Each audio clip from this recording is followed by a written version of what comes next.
thank you, little nigga, but I'ma show you how. Little nigga. Tell mama don't be mad how you. If you don't know, money makers rule the world, so come with us. I don't thank you, little mama, but I'ma show you how. Little mama. If you don't know, money makers rule the world. Math class, scientific study. We in here. It's your boy Gutter Kane, the Gutter Man. You tuning in to CIRV'N IT RAW Podcast. The one and only. Oh yeah, that new dude in the house. Yeah. Hey, what's happening? You know, it's your boy Gutter Kane, Gutter Man. You know, the first thing I want to say is I want to send our condolences and our blessings down in Memphis. I know a lot of y'all done heard already, but last week hip hop took a big hit, and we lost Memphis hip hop artist Young Dolph. Damn. And so that was a very tragic thing, man. So our hearts and our condolences, everything go out to Memphis, Young Dolph, his community, and just the city as a whole. Y'all know the motto: we keep everything 100, authentic, and completely raw. And you know what time it is. It is time to Give it to you raw, baby. And so the person I really wanted to make sure with all the stuff that's been going on this last week, especially with, like I said, what we just talked about, I wanted to bring somebody that, he has a lot of talent. He's been doing his thing in the Pacific Northwest. And me personally, I think he is really here for the change. I welcome y'all, LA White. What's going on with y'all? Already. Oh, so I know when I talk to you, I ask you what you drink, and me, I'm a good host.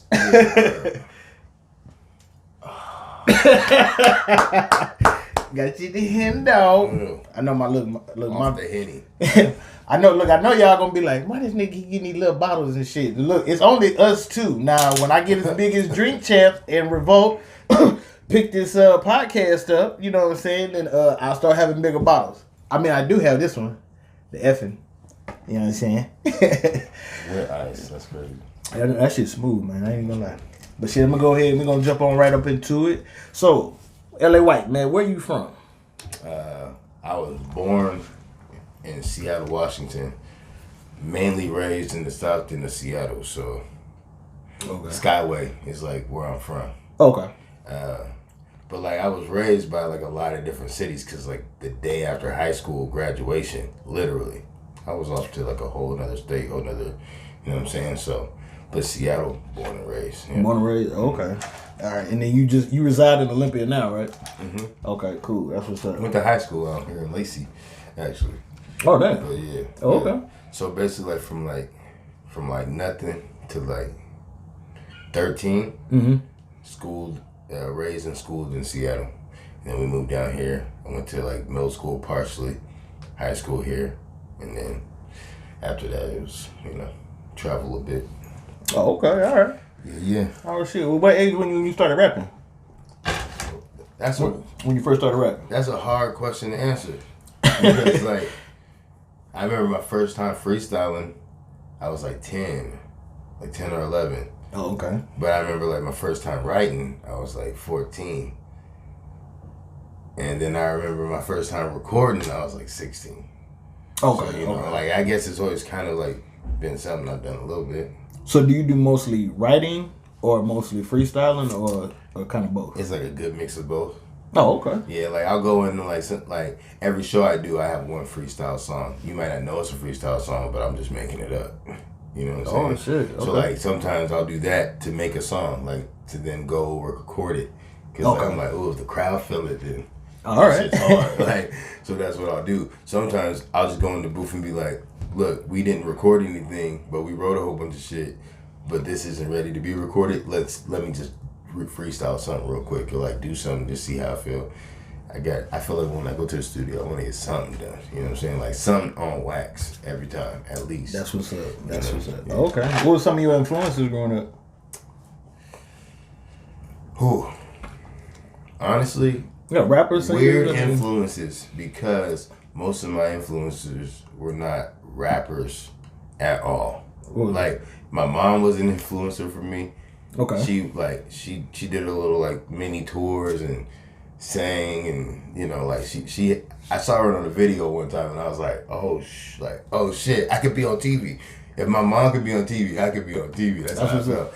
So like, well, how old were you when you first saw her on TV? I think it was like 8 or something like that. Oh, like, okay. Maybe around that, because like I just remember being at like my aunt Curlin's house out in we were like out in Kent or something like that, and we all had like this family function going on. They're all kicking in the front, and my aunt had this den or like this room where like it was like the entertainment room basically, right? Yeah, so, little family room.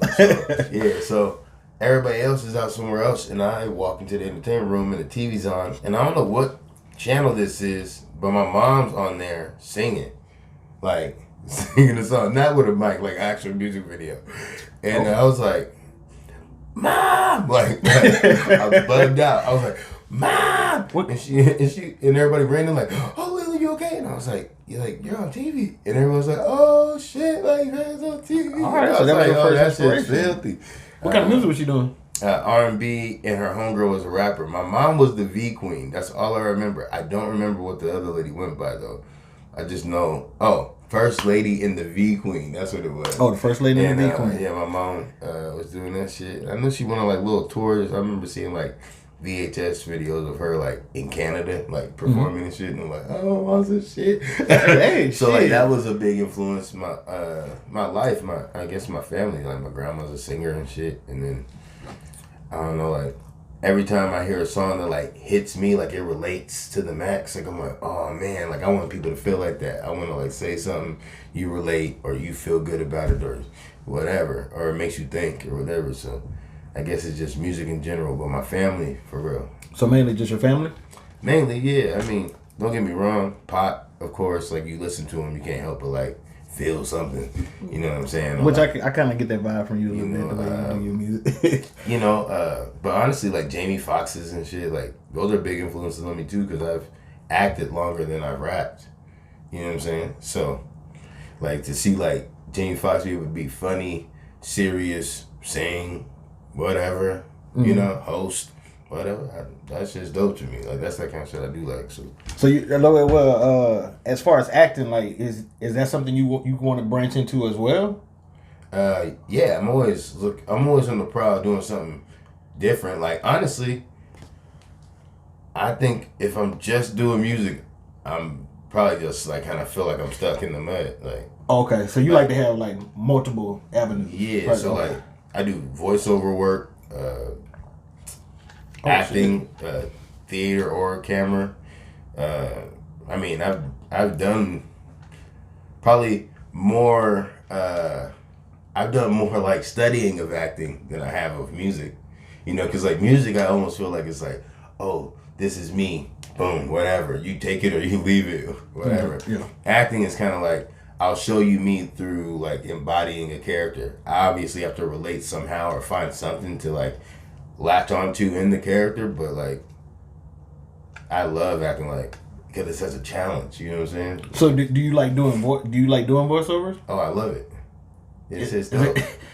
Yeah. Is that a hard thing to do? It's not a hard thing to do. I guess it's I wouldn't even say a hard thing, like, because you can make your own content and do voiceovers.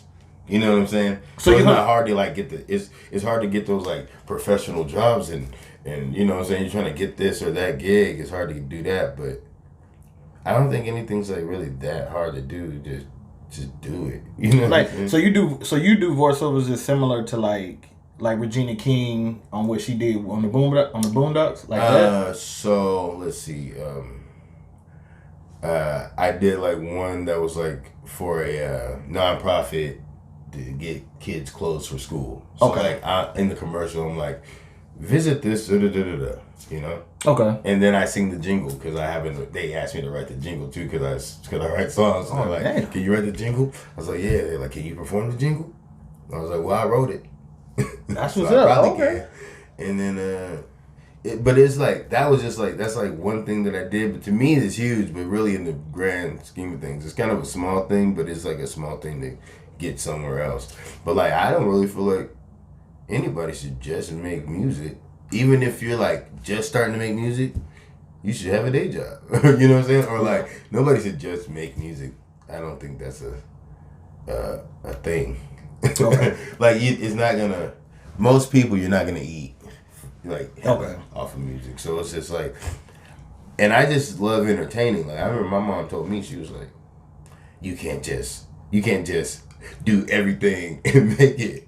And I was like, word. She's like, you gotta focus on one thing, and then once you hit in that, you can go boom, right? You can do whatever.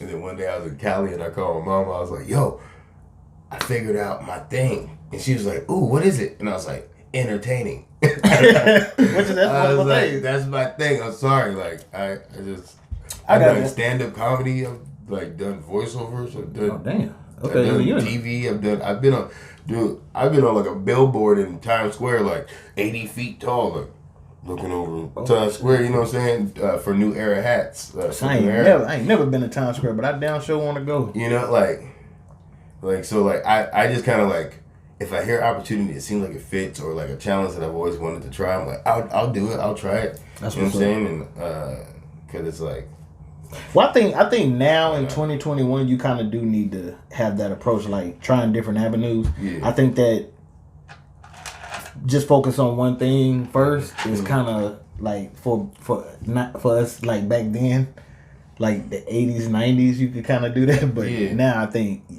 because music, it's not as easy as and it's so easy to like. See, this is the thing. Like, I don't have the skills of a manager. Like, right? So like, a manager gets you like, their whole focus is get this motherfucker booked so I can eat, like, so they can eat. Like, the manager don't eat if you don't eat, kind of thing. So it's like, they're like, yo, I have to be the salesman of this man and then manage the time. I have to like try to book up. There's 12 hours in a day that we want to book up, and I want to try to book up every 12 hours. That's what the manager's going to, try to do for each day of your career. But I do have the go-getter mentality. So like, I just happen to get all these opportunities because I go get, and then when I hear something, I don't like just sit on it. I either really jump on it because I really believe in it, or I do whatever my spirit tells me to do. Like, if it said jump, go get it, I jump, go get it. If it says sit back, see if it comes to you, and see what really goes on with everybody else, then I do that. And I just don't question how I feel. I just go with how I feel. Message. Now, Here for the Change.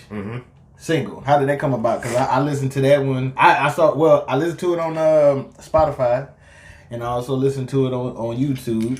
And compared to Braille and Rise, that was completely different. To me, it even sounded like your voice is different, and your cadences is different. So, but how did that one come about? How did that song come about? For one, I just happen to be that person. Like, I really am here for change. Like, I don't like how I see things. So like, I try to, like, I don't like how I see things are handled in a whole when it comes to a lot of things.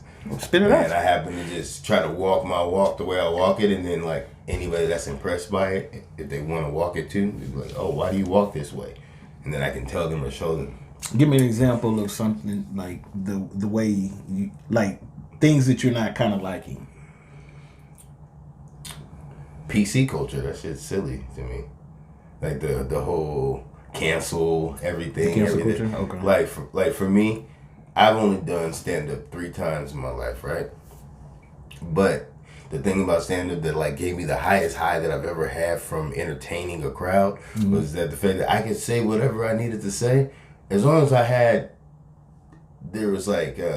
long as it was funny, I could deliver it. It was funny. That was it. That's just how I feel like it was supposed to be. Like, I had ultimate freedom. You can't be mad at me for doing this. You came to a comedy show, but like to see like a lot of like the people that I look up to when it comes to just like how to entertain a crowd is comedians. I listen to comedy more than anything.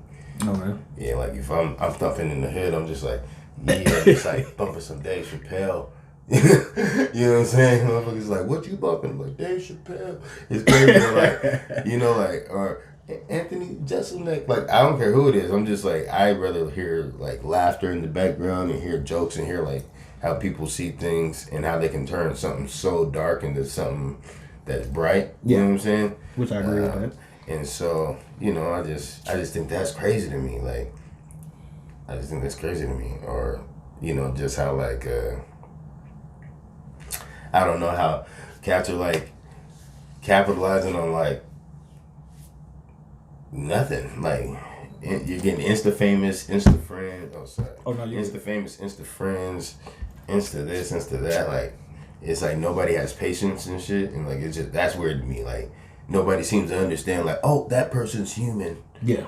You know, like or they don't take in the fact that hey, they're human. I should have not been surprised by this. Like when the baby went crazy on stage. Yeah, and he made it look and now he's doing the toxic shit, the toxic behavior towards Danny Lee, right? That's all happening, and then people are like, oh.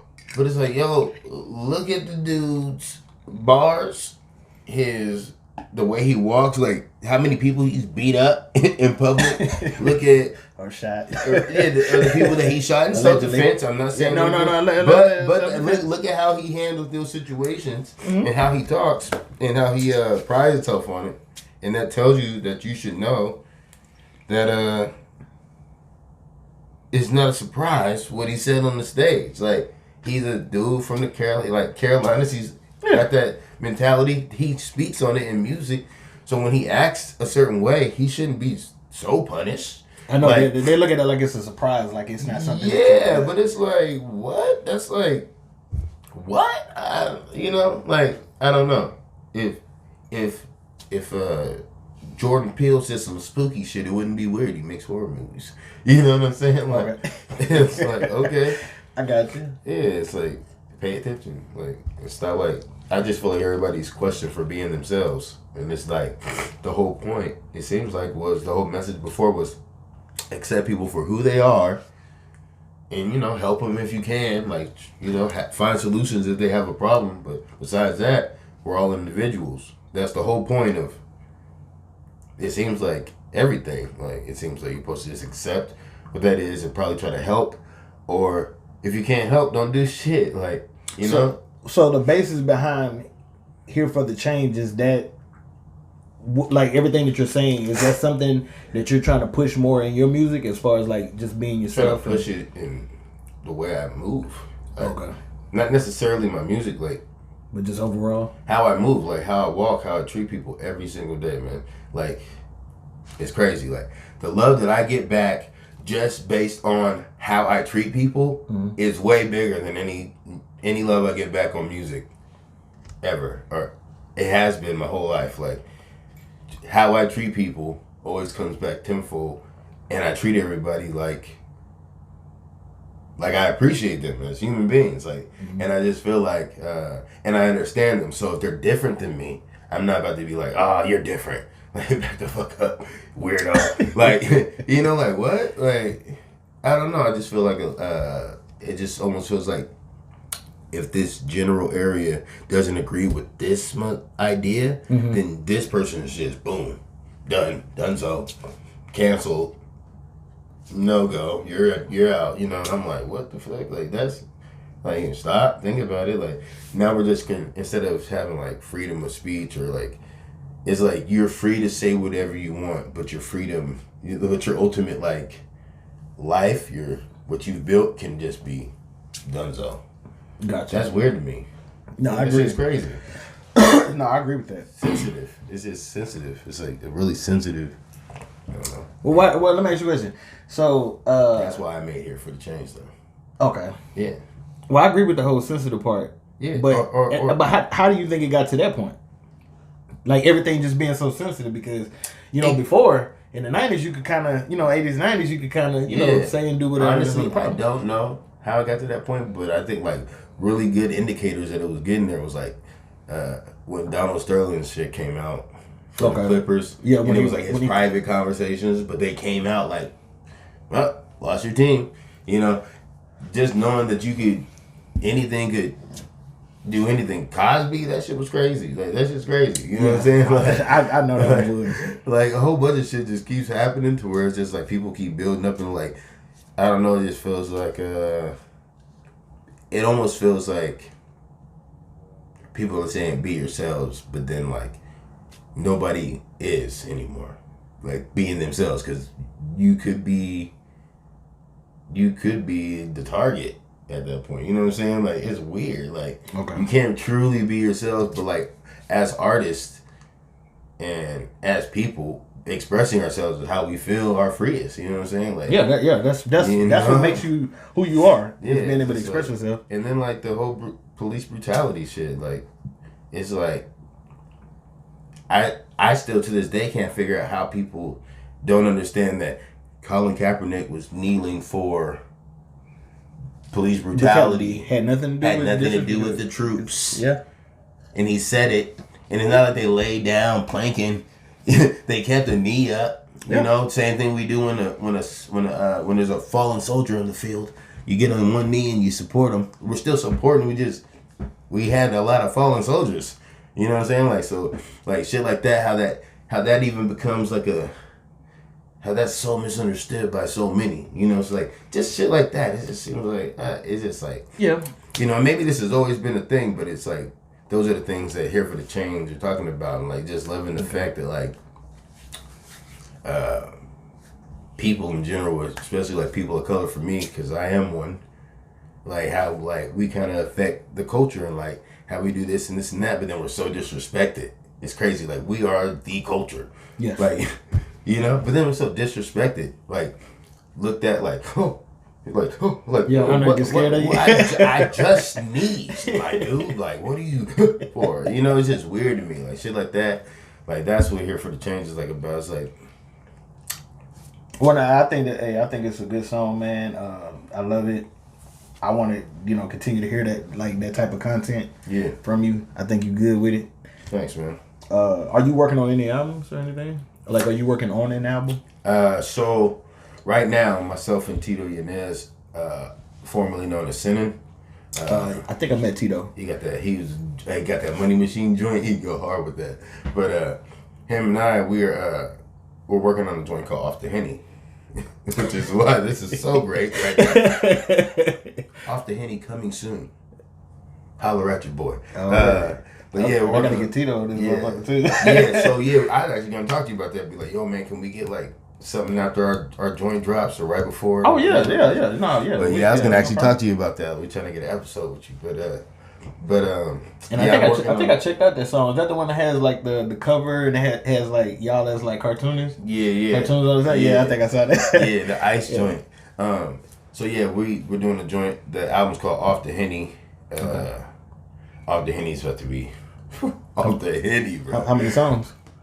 I don't even know how many we're gonna put on it. We've recorded quite a few songs, and I don't even think that we realized how many we've recorded or how many we had started working on until we like went through the list and like we're like, okay, because at first I was saying 7 tracks is all we need. Okay, which is about right since people got a lot of short attention spans. Yeah, 7 tracks. But my thing is, you're eligible for Grammy nominations, and that might sound crazy to a lot of people because they're like, "Dog, what are you talking about, bro? Like, you right here with us." But you're right. But I've just never really looked at things like really, really small. I've always looked at things like, what's the potential of this? And the potential is the greatest thing ever in the world of music. That's how I look at it. That's what's up. You know what I'm saying? So it's just like, let's go hard in the paint. Like, so I'm like, dog, 15 minutes is all you need of actual audio, like music, to be eligible. So I'm like, give them 7 tracks, it'd be nice. Not too much longer than that. But like, the whole insta this, insta that, insta that. I'm like, here, you can listen to this instantly and be done. And listen to it again and again if you want to. But what do you think about releasing discussing extending it because there's just too many.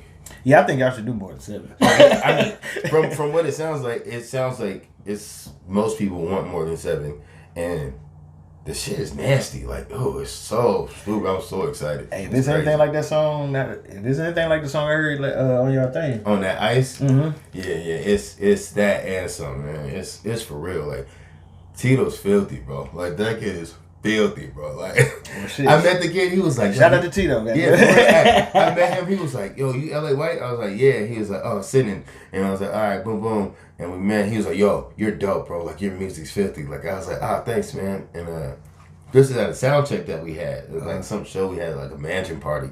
And And I'm like, all right, bro, all right. And then, thanks, fam. And like, I really did appreciate it, but I didn't know who he was. You know what I'm saying? Yeah. Man, I go do sound check, come back. This dude does his sound check. I'm like, this motherfucker's filthy, bro.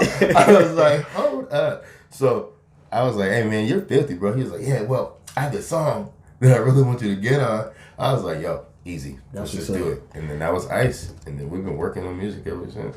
Well, I'm going to the studio with him tonight. See, I appreciate that unity. I like, you know, matter of fact, the fact that you just brought up that unity between you and Tito at the sound check, that actually brings me to, because I'm a skip about 2 questions and go to the next one because I think it's perfect for this one. Okay. So why do you think the Pacific Northwest hasn't been recognized musically? Because I mean, when we talk about hip hop in the Northwest, you got Mix-a-Lot, you got Criminal Nation, Self-Titled, you had Gangsta Nut, you had I think was it Mob Style? I think it was, and you had just that little core, but they were overshadowed by Nirvana and the grunge. Okay, yeah. Okay, and then you had a few rappers in Portland as well, you know, like Cool Nuts or whatever. But because of how big Nirvana was, it kind of overshadowed. Now, so far, you kind of had a little Macklemore, kind of got sprinkled in there, and you had Lil Mosey. I think that's how you say his name. Yeah. Okay, but other than that, 20 in them. Yeah, but that's it though. Why is it? Did you think that the Pacific Northwest hasn't had that run like, you know, Hyphy or the gangster rap like the West Coast, or you know, Screw was down in Houston? You know what I'm saying? Like, you haven't had that recognition yet. You know what? Honestly, like, I think like Seattle, like in the original, like how like they came up in the music game, it almost seemed like it was like the whole like Nirvana Pro Jam shit, and then like like Blue Scholars type, you know, they kind of got it in. You have like Sir Mix-a-Lot and shit, but then you have like these people that like kind of try to trickle in, they like touched it, you know what I'm saying? Like they were like, ooh, right there, like I can't even remember them cats' name, Dime something, Dime Def or something like that. Yeah. They had their little something, and you got like Clem Rashad and Ill Will, or all them, like they do their thing. I'm pretty sure they wrote for Nicki on one song or something, or she picked up their hook or something, and they hit the Grammys, and you know, so like, you got these little like, ooh, we're in here a little bit in the pocket, but I think the reason why it's not like boom through the gate is just like, for one, like the people that made it didn't really like go back as hard and go like, yo, who are the top 10? Okay. We gonna figure out of the top 10 which 2 we really gonna like, and then like mold the others, or nobody really like did all that. Like, I mean, don't get me wrong, I know that like at one point Sir Mix-a-Lot was working with like some dude named like E something, I can't remember, E-Dog or something like that. And then I remember you know, DJ Nanino actually had reached out to me at one point. Cool dude. I mean, he got me on the radio one of my first times ever, so shout out to those dudes, I appreciate them. But and then you got Mac, and then you got like Experience. Experience is dope, and he's rocking with Mac. You know, Mac either took him with, or they always had something, I don't know. But so like there's those little things, but it's just like when it comes to the masses, like the area, everybody's so wowed by the cool shit from everywhere else, right? Instead of like being wowed by or like supporting the motherfucker that's right here making the move. So like, you know, when I'm coming up, you know, you hear cats and they're like, oh man, this guy from Pittsburgh, you know, I'm hearing about Ab-Soul, and I'm hearing about these guys, and I'm hearing about, I remember years later, I'm hearing about Wiz Khalifa and Mac Miller from over here with Roscoe, because those guys are cool. When the whole time you had like, you had Unexpected Arrival doing some dope ass shit. You had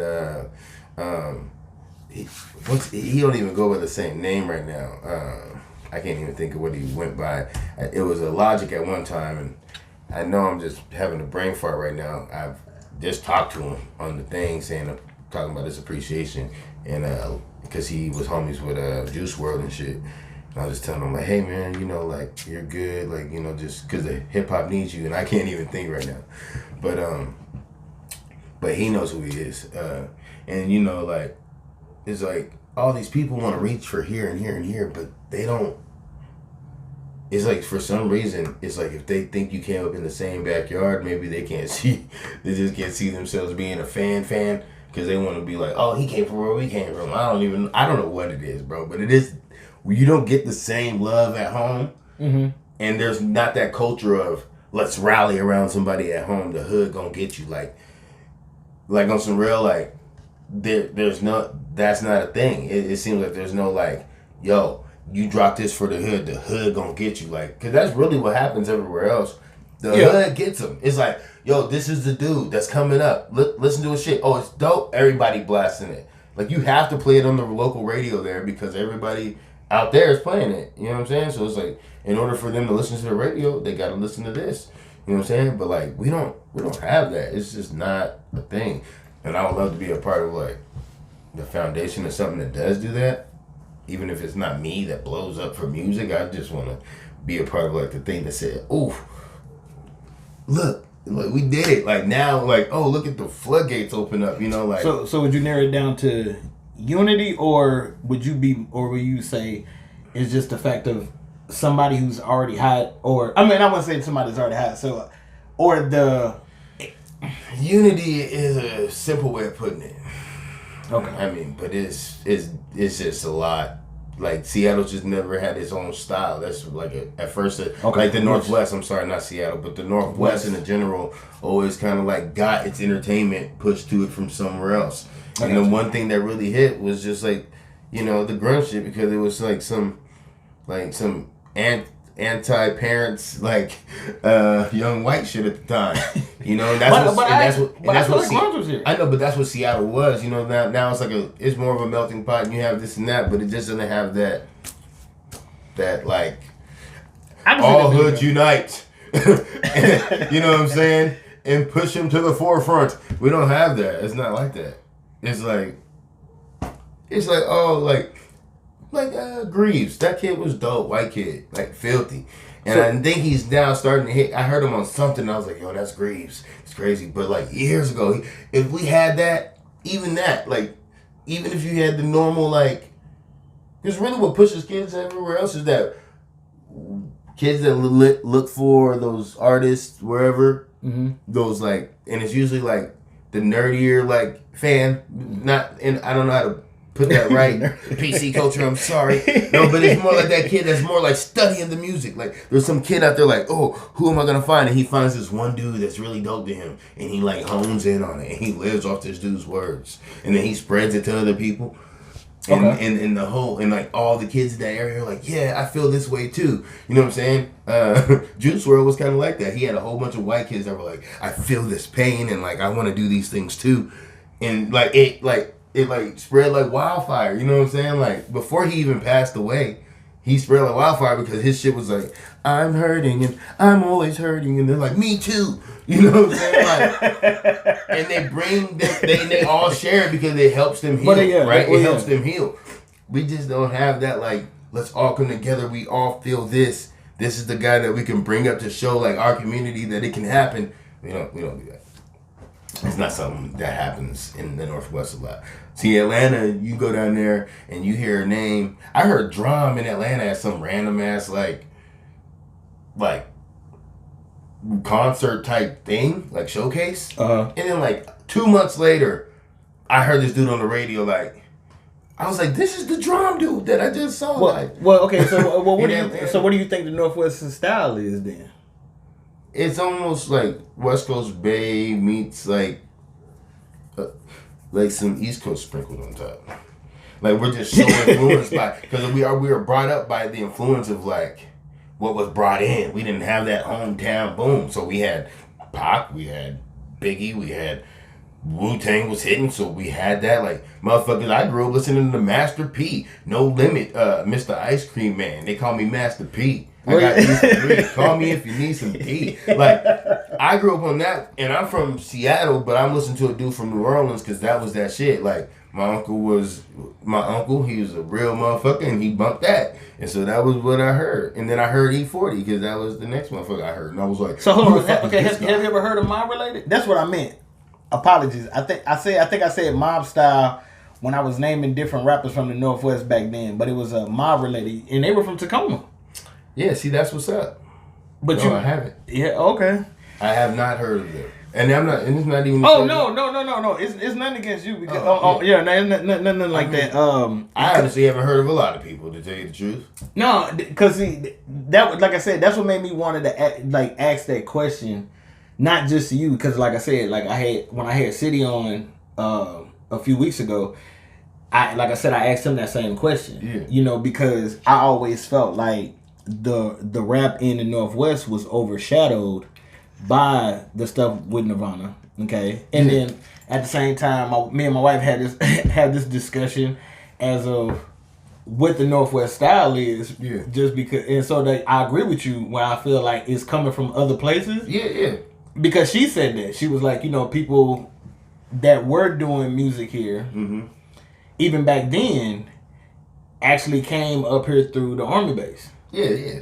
So they're not originally from here. Yeah. You know what I'm saying? And so it's like, damn, what now? It being 2021, what the hell is the Northwest style? That's why that's why I am the way I am, but not because of just music, just because like my grandma's from Arkansas. You know what I'm saying? my other grandma's from Louisiana. I'm born and raised here. Doesn't mean I'm not getting chitlins on Thanksgiving. You know what I'm saying? Like, just because I live in the Northwest doesn't mean we're only picking apples. You know what I'm saying? Like, we just bring the culture with us. You know, so like, yeah, like that's why my shit's like, you listen to one song, you like, you know. Yeah, you had a few. Braille. Yeah, and Braille was just like me going, will this work? Can I post? Okay, cool, dope. Okay. Yeah, I'm about to take all that down. All those songs are about to be gone. We're about to restart the whole brand. Like, so you taking Braille down? Yeah, it'll all come back out eventually. You know, but it'll come out remastered, remixed, read this, read that. This Off the Henny's about to be like a clean slate. You know what I'm saying? Okay, like, that's what's up. Like, I ain't dropped an album since 2012, and like for some reason I still get booked like crazy. Yeah, like, I see. I see it. Like, it's a trip. Like, I'd be like, damn, I just got booked 5 times this, like, you know what I'm saying? Like, this month, like, somebody, like, 5 times, like, boom, hey, we need you, can you do this? Could you do that? Could you do this? Could you do that? And I'm like, yes, I can, if you paying.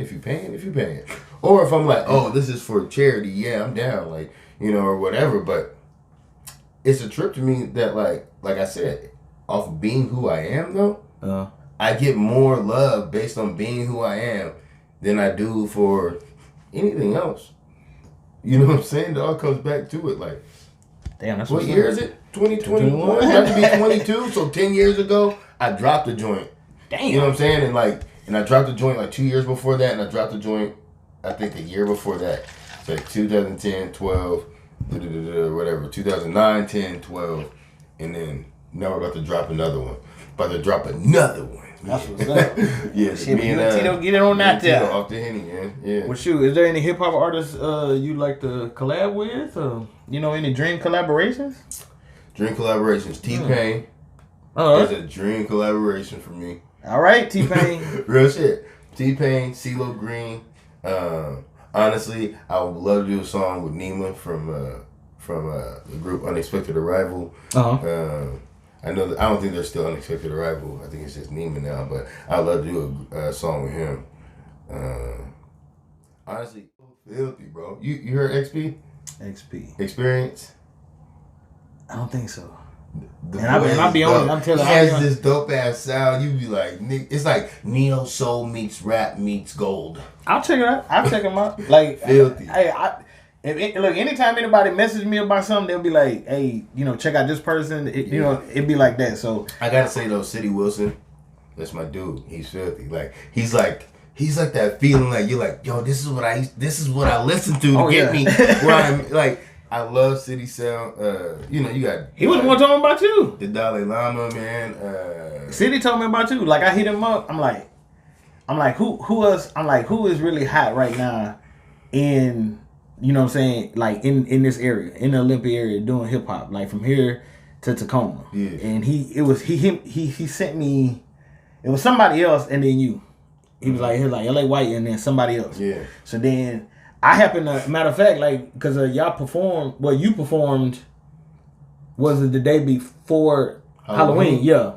Okay. So I was up in Seattle, and he was like, you know, he asked me where I was, and I'm like, shit, I'm up in Seattle. And he was like, nigga, you need to come through. He's like, I got, you know, a whole bunch of niggas here I need you to meet and shit. And then he's like, you know, he was like, LA White here too. He's like, I need you to, you know, so I need you to meet him and shit. So I was like, all right. And I happened to get back before, you know what I'm saying, all y'all were completely done. And it so happened you were still there. So, you know, and I got, like I said, I got a chance to meet Tito too. So, yeah, Tito showed you. Yeah, so I'm gonna end up, you know what I'm saying, really, really working with y'all, man. I really, like, I think y'all got some shit, you know, and I just want to see the Northwest actually have a movement, at least before I die.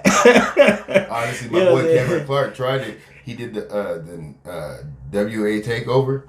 He started that shit up. He had the shirts made. It's like, yo, anything, like any shows, like we can just put it together. But he was trying, man. He tried for years. And my dude moved to the Carolinas because that's how hard it is. I mean, he tried for years. Like, literally put a logo of the state with a WA in the middle, like, yo, if it's from Washington State, we should support it. And it just, like, he's gone. So that just tells you, like, you know, like, he's gone. He was like, fuck it. Well, I'm going to try to hold on, goddammit. Yeah, I'm going to try to hold on, too. I mean, you know, I ain't gonna quit till I die, man. Like, already. And I'll probably come back as something else trying to get it. So. I know you come back as a comedian, right? Voiceover niggas. Because on some real shit, like, I do love this area. And it's starting to get a little crazy even in Olympia. Like, Olympia's starting to get a little wild. Because, like, everything's growing and shit. Yeah. But when it comes down to it, like, what I grew up having, I love that I grew up in Washington. That's like, what I grew up having is, like, I know it's rare for, like, a young black man to just go to a public school that's going to give him, like, a pretty decent education. Probably not private school level, but, like, I know my education was a lot better than a lot of, like, my brothers that I've never met in the world, you know what I'm saying? Like, that grew up in, like, south sides of Chicago's or Compton's or, you know, like, in the 90s or whatever. I don't know what it's like now, but I know, like, I was lucky to be in, like, an area that was, like, yeah, it's hood. Yeah, see, but like it started off as like more than likely a predominantly white area because my grandmother was the first black homeowner in the area that she's in. So I know that it started off somewhat, you know, white. Right. You know what I'm saying? And they just were given a little bit of that push. And so like I came up in an area that was like, your education's pretty decent. And then when I came down here to Lacey, it was still really pretty fucking good for public school. You came out about that one. You know, and so like, but there's guys out there that's like getting like half books, you know, like, or like now that, you know, like not half the truth, not even like a full math equation, you know, like they're told to figure it out. And so like, I'm here for the change. You know what I'm saying? Hey, I love that shit. So what's LA White's top 5 rappers? What you got? What you got for me? Number 5, Dr. Seuss. Damn, boy. Am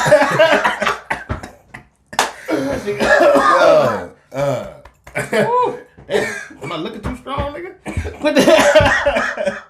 No, real shit? No, go on, Number 5, man. I say Dr. Seuss because he kept it simple and he sold millions. He's platinum. Hold on, you serious? I'm kind of serious, man. Like, he's the first person that entertained me with rhyme. All right. And it was like, hey, look, I ain't knocking that damn nigga top 5. All right, 5, Dr. Seuss. 4. Yeah, 4. Mm-hmm. No particular order. It gotta, no particular order. Okay. But we'll say that Seuss is definitely 5. Okay. On the ledge, because there's a lot of greats right after him and shit. But Green eggs and green. Exactly. I am. Sam, I am. Like, I gotta lie, I did have a bunch of shit. But then I would say like number 4 would probably be Nas. Just because Nas, like, he's the first person I listened to and was like, oh, he's talking to me. Like, he's talking to me. Like, as like a black man, like understanding like it's gonna be hard, but you can get it. You know, like go get it. You know what I'm saying?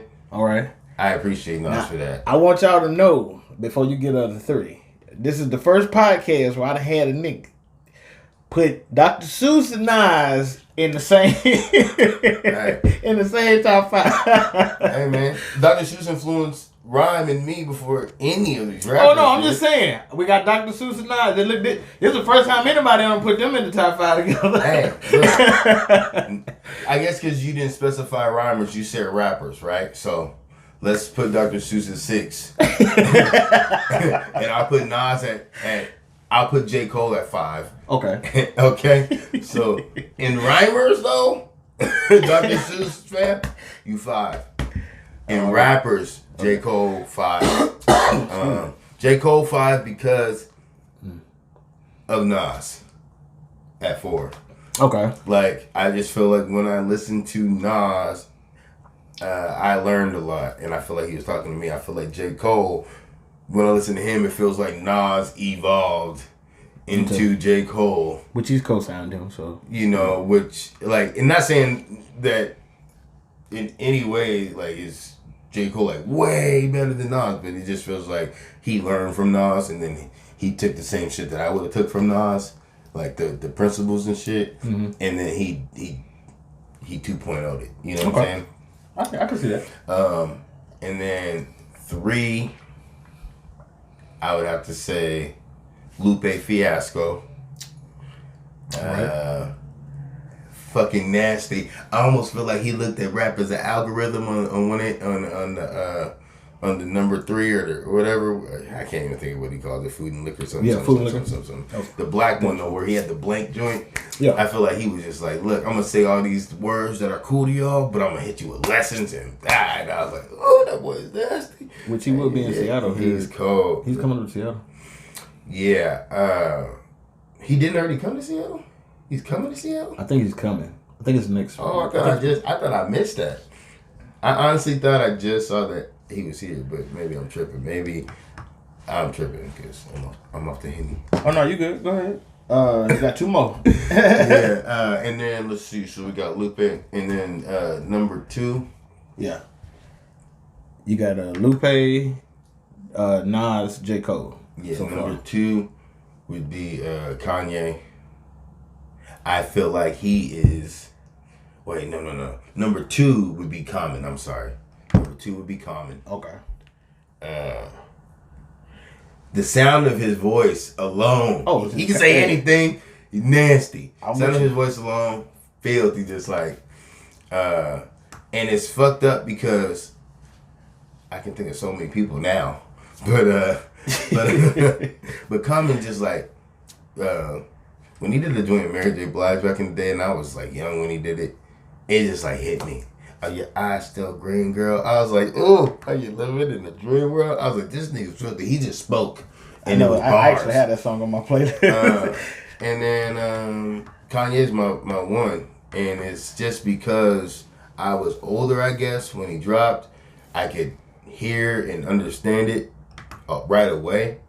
It was like the thing that I could listen to.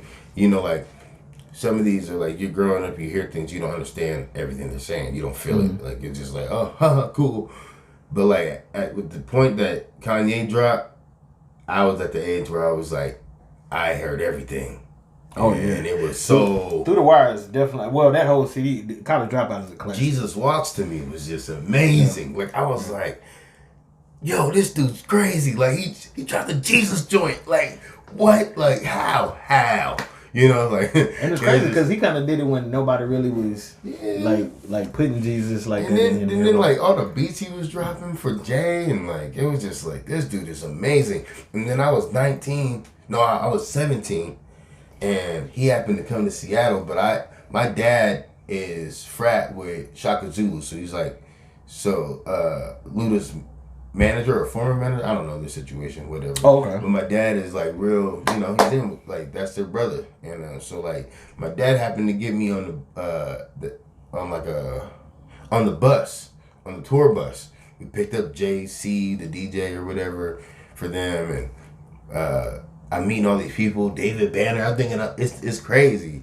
And then at one point, we're in this concert at the Paramount, and I'm like kind of bored. So I was like, I'm gonna go out back to the bus because I just thought the bus was so cool. And I walked outside, and the bus was not there. But this dude had a Louis backpack on and 2 polos next to me, and I was like, yo, you're Kanye West. And he was like, yeah, I am. And I was like, yo, you're Kanye West. And he was like, yeah. I was like, I froze up. I was like, oh, shit. Like, yo, and I had met some famous people through my dad mainly before. And I was just like, oh, hey. And I was just like, oh, cool. But this time I was like. So, like, your number one rapper you got a chance to meet. I met him way early, yeah. Okay, this was Jesus Walks time. This was... That's what's up, shit. You know, like, it was bananas. And, right? Shit. Right? Hey, everybody don't get that chance. Right? And everybody don't get that chance. He makes commercial shit with a lesson for a lot of times in it. Like, he's saying something to you, like, hey, there's a little gym in there. I hope you get it. Or, like, or the whole shit's a gym. Like, I'm Gold Digger. That was a, like... Yeah, Gold Digger. His verse in that, what he's saying, you're like, ooh... You better learn that lesson now. Learn it through Kanye. Yeah, his first 3 albums was classic. You know, because I was a young buck, so he was just influential for me, man. And like, and just to see how he put albums together, like as a full-on producer, like executive producer, like putting that shit together, like piece per piece per piece. I like this sound from here. I like this vocal from here, and just you know, like that's just amazing to me. Like, yeah, and that's. So, yeah, that's my list, man. Alrighty. Yeah. Shout out to your list. Shout out to your list. I can deal with that top 5. Yeah. So, Kanye, Common, Lupe Fiasco, Nas, and J. Cole. Mm-hmm. Yeah, that's solid. That's solid. So, what kind of rapper would you classify yourself as? I just classify myself as an entertainer, man. As an entertainer? Yeah, because, like, a lot of times when I write a song, it's because what the beat told me to write. Okay. So I don't really, like, I don't listen to a lot of rap a lot of times, like, on the daily, like I said, those are my top 5, and I listen to them, and I hear them, but I probably hear them about 20% of the time. The rest of the time it's comedy. I'm listening to comedy about 80% of the time, and I'm not really listening to the same rappers over and over. I'll go, like, put in some new this or new that. So, like, for me, I try not to be influenced by anything too much. Okay. Like, anything you see has influenced you, regardless if you realize it or not. Like, that's why the songs that come out because they've seen this for, even if you saw something for a blink of an eye, it was there. Subconsciously or consciously, it was there. So, like, when I say this, that, and the third, it's because I saw this, that, and the third, or something influenced me to say this, that, and the third at some point. Somewhere in my mind, there was this, you know, and it unlocked. But the kind of rapper I am, I don't really know if I'm even a rapper, man. Like, I rap, and I'm good at it. And I love finding new cadences, but, like, I love entertaining people. Like, I love, like, making your day better because of art, like, or just because of me, like, because of how I walk. I don't care. Okay. I just like making people's day better, and I like art. So if I can do both at the same time, dope. Already. You know what I'm saying? So, damn. I don't know if I'm not any kind of rapper. I'm just I'm an entertainer. I'm an artist. Like, now I can see that because I like I said, I got a different feeling from each one of the 3 songs that I've heard from you. Yeah. Like the single wise, like the 3 singles that you put out, they sound different. Yeah. You know what I'm saying? So yeah. And if I send you the 3 albums, La Swagger, For the Fam with my boy Marcel, aka Everything Great, La Swagger, Mr. Gold Medals and Mr. Blue Ribbons. And then my first solo joint was LA White, Moving Forward. If you listen to all 3 of those, there's 3 different dudes when you hear my voice. You're like, oh, that must be the L, the A, and the white. Because it's just like, what the fuck? Like, yeah, where'd your name come from? My name is Leland Anthony White. Okay. Yeah, shit. They call me LA White. That's what's up. All right. Well, shoot. What's next for you? What's next for LA White? next for me, man, is I'm trying to start a company with my boy Matt. We're doing this Regal Auto Detailing. So it'll be like mobile detailing. So get your cars all freshed up. You have some guys come out to your spot. They'll clean your shit up real nice, like, ooh, get you all shiny for the weekend. You know what I'm saying? Or come to your job with the carport and we'll zip off and you'll be at work while my boys clean, while my guys clean your car up or whatever, you know what I'm saying? And that's pretty much how it goes. Like, just try to start this business and get it running right and keep making music.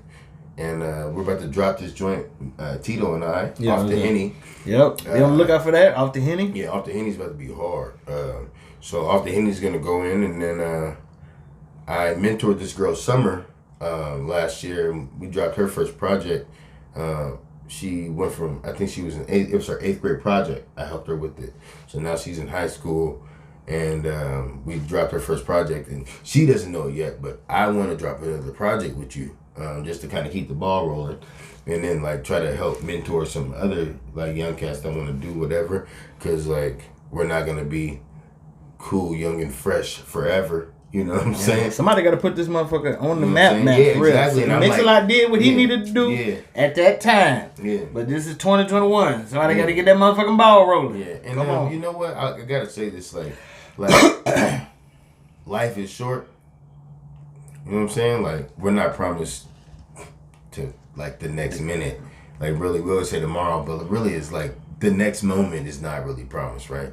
And we lost our boy Lover J, and Lover J was my first sponsor ever. Like, he gave me my first, like, T-shirts to put as merch and, like, hooked us up with people to get us shows and all that. And, like, hooked us up, and, like, we met SP, and, like, that was a good mix because he helped us with our stuff. And there's so many people that helped us. DJ Travesty and, like, all these people, and Lover J was like the pinnacle of it all, and he's gone.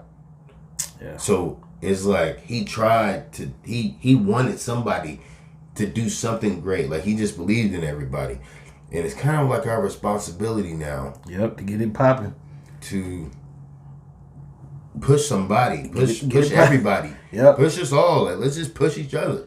Like, there's no reason for us to be shoving each other when we can push each other up. You know what I'm saying? So, Lover J, thank you. Miss you. Long live Lover J, man. The hashtag bang bang. Shout out to my guy. And that's what he would say. If you working, bang bang. Like, keep going. Get it pushing. So already. You got any other shout outs or anything? Honestly, I'll shout out to, like, all my friends. Y'all know who you are. Like, the friends that have been there for you, boy. I appreciate you guys. Like, I don't want to name anyone and then leave somebody out. But, like, if you like, hey, yo, you know who you are. And I appreciate you. I love you guys. And then everybody did this, starting to support or have been supporting. Thank you. I love you guys. Like, if I don't get the next moment, walk how I walked a little bit, please.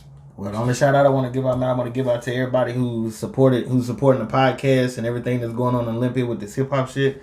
You know what I'm saying? I thank y'all, you know what I'm saying? Subscribe, you know what I'm saying? And hey, just push anybody that you know that's really doing music in this area, just send them my way, you know what I'm saying? Because I would love to interview them, you know what I'm saying, and get their perspective about what's going on. Oh, I have a question. What's that mean? Are these Forrest Gumps for me? No. I'm just like, hell no. Hell no. They're about cocaine shoes, man. Ryan Forrest, he said, okay, Jenny, this was the joints right here, man. He went across the country in these. Yeah. Oh, they 10.5. I couldn't fit them anyway. See? See? The universe is saying these aren't for you, LA. And I also want to give a shout out to you, man, for coming through. Oh, yeah, man. You know Thank you. Thank you. I know it was hard for us to link up the last couple of days. Yeah, man. But life throws you lemons. You make lemon puree. You know what I'm saying? You do? I mean, that's how I do it. You know what I'm saying? That's how I do it. It tastes better. Already. We're going to get up out of here, man. We highly job.